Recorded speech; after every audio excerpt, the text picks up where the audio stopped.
It's July 19th, 1900, and another remarkable event is about to be uncovered by Arion, Rebecca, and Olly, the Retrospectors. The inauguration of the Paris Metro, which took place on this day in 1900, was a relatively subdued affair for two reasons. First, it had been an immensely controversial project, with politicians feeling that it was safer to keep everything just a bit low-key. And second, because rumours had been circulating about the risks of accidents, specifically landslides and derailments, which made the idea of joining a test group in a tunnel in the dark beneath the earth rather less than totally tempting. And once again, in Retrospectors history, we have a World's Fair. We're starting to learn the grand theory that everything that ever happened because of or at a World's Fair.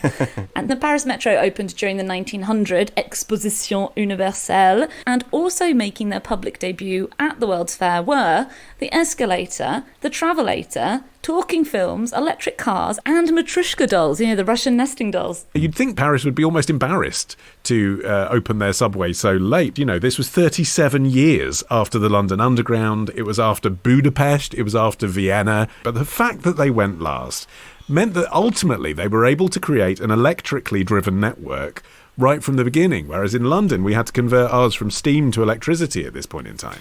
There were at least two leading proposals of aerial rail systems, one of which was going to look sort of like a monorail that had the cars of the trains hanging beneath on metal chains, and that was like the vampire at Chessington World of Adventures. Yeah.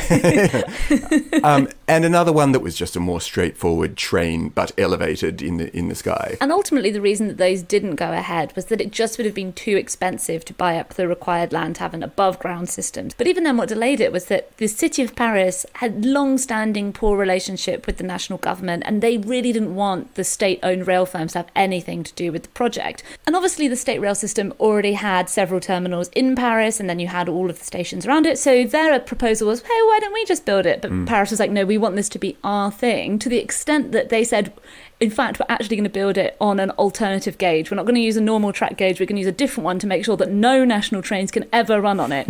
Then the government intervened and were like, please don't do that. Please just build it using normal rails, which they did, but then they secretly just made the tunnels too narrow for any normal trains to actually run on. I love the idea that there would have been a hostile takeover of, the national trains just steaming down. The national trains just start stopping further and further along the track. I mean, it's astonishing, really, given how long it had been that the London Underground network had been going, that there were still opponents mounting the kinds of objections that they were. Some wags had come up with this great slogan where they said that the Metropolitan would become a Necropolitan, and they were the death line. Yeah, the death line. And they were saying in particular that being that close to sewers would put you in contact with disease, and that damp air would promote illness and so on. And so much so that on the day of the opening, they were actually pumping this lovely floral fragrance into the air, being sprayed to both make it a sort of memorable occasion that people looked back on fondly, but also to alleviate those fears of bad air dwelling in the metro. I mean, they really should bring that back. If you've been on the metro, you'll know that they're due to bring back those. Oh, man. The floral spritz would be very welcome. I'm going to pretend that's camembert I can smell, I say to myself. But, I mean, you can understand why, even though they had the precedent of London being a success, they would be nervous. I mean, things like digging up around dead bodies, the concerns that stagnant water could cause health problems, the idea that electricity passing at such high voltage under your feet was untested in a city like Paris. You can sort of understand. I mean, Necropolitan is overstating it, but you can understand why even reasonable, rational people would be like, this is a huge engineering project and it's going to come with many dangers. And also, I think specifically for Paris, if you think about French literature, there was this idea of the underground space as being not like it's seen in some other countries as like a refuge from the heat, but already in France seen as a place of disease and filth. You think about Les Miserables, think about Phantom of the Opera. So, I mean, maybe they were just like, I like the trams. Can we not just make the trams better? I quite like the plan that Jules Garnier put in for an aerial transportation system that was more like a monorail than the one you were describing, Arion, in that the carriages weren't hanging underneath, they were on top.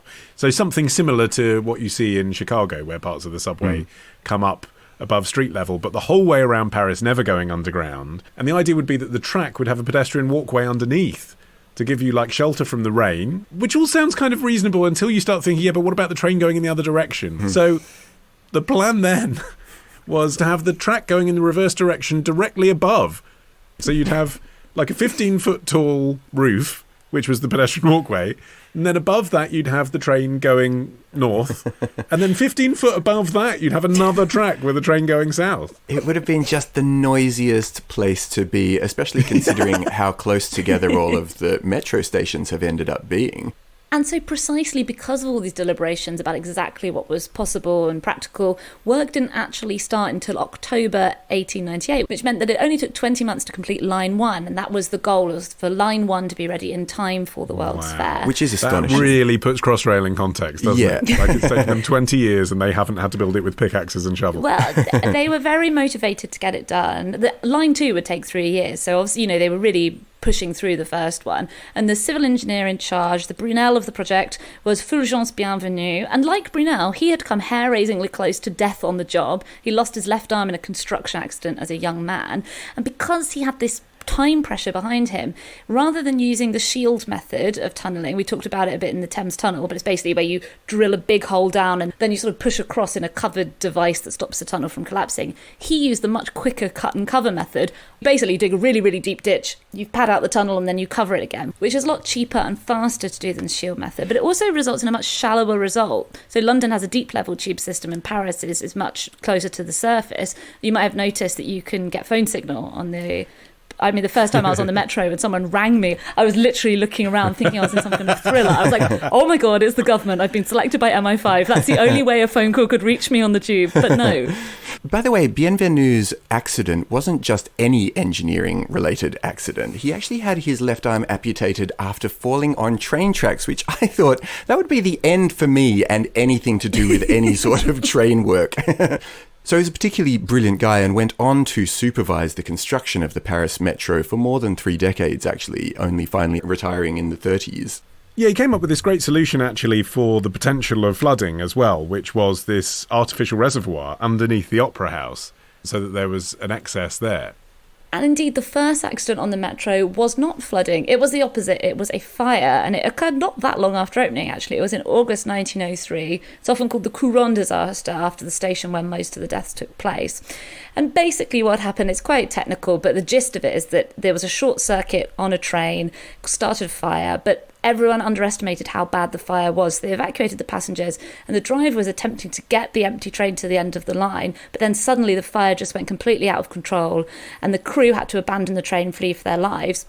And passengers who were on the service behind were evacuated at Couronne onto the platforms, which then plunged into darkness as the fire cut off its electrical circuit. So the station was completely black, filling with smoke. They didn't have illuminated exit signs. That was one of the things that was introduced in the aftermath of this tragedy, and 84 people died.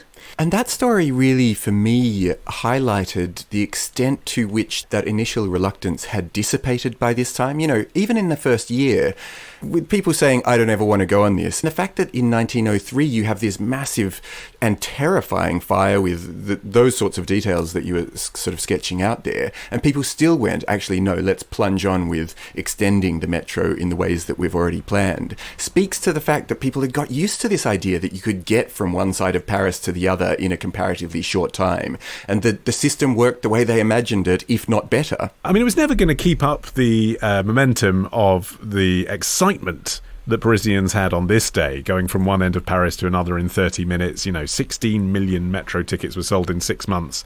I mean, it's still a big deal on Instagram, isn't it? The beautiful sort of Art Nouveau entrances to the stations, they're still widely lauded.